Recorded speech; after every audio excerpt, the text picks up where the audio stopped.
দেখো আমি তোমাদের সবসময় বলি ফোর্সের চাকরি কম বয়সী ছেলেমেয়েদের জন্য, তাই না? আর তার জন্যই আমি মাধ্যমিকের পরীক্ষার পরে বাচ্চাদের 11 এবং 12-এর পড়াশোনার সাথে সাথে চাকরির জন্য পড়ার কথা বলে থাকি, তাই না?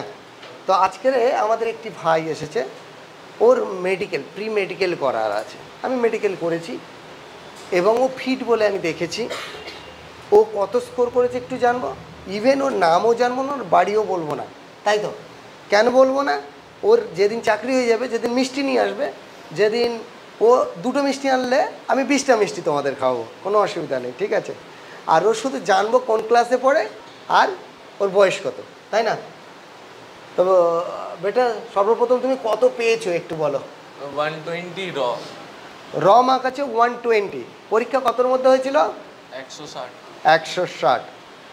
আর সেকেন্ড কোশ্চেনটা কি করবো বলেছিলাম, বয়স কত, তাই না? এটা তোমার বয়স কত? 18। 18 প্লাস, তাই না? আর কি কোন ক্লাসে পড়ে এটাও জানার দরকার আছে তো, কেননা তোরাই পাবি যারা এই মাধ্যমিক দিয়ে এসেছিস, তাদের বেশি সুযোগ।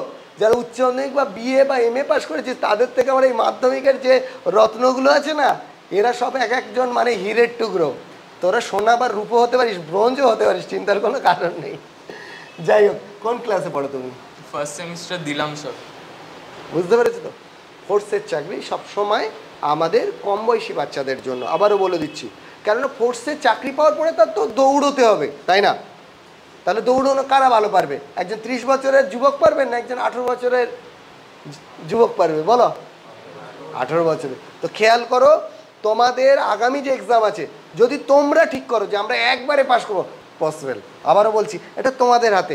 আমরা তো সকলকেই শিক্ষার মধ্যে নিয়ে আসি, চেষ্টা করি একবারে সাকসেস করার। যে সকল স্টুডেন্ট খাটবে সেই সকল স্টুডেন্ট কিন্তু এগিয়ে যাবে।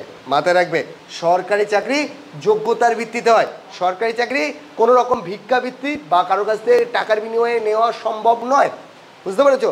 তো তোমরা যোগ্য হলে চাকরিটাকে ছিনিয়ে নিতে হবে। কয়েক লক্ষ ছেলে মেয়ে পরীক্ষা দেয়, আর সেখানে হয় মাত্র কয়েক হাজার বাচ্চাদের। বুঝতে পেরেছো? প্রকৃত একজন মানুষ হও, নিজের উপর বিশ্বাস করো, নিজের এডুকেশনের উপরে বিশ্বাস রাখো, একাডেমি তোমাদের সঠিক গাইড করবে, ঠিক আছে?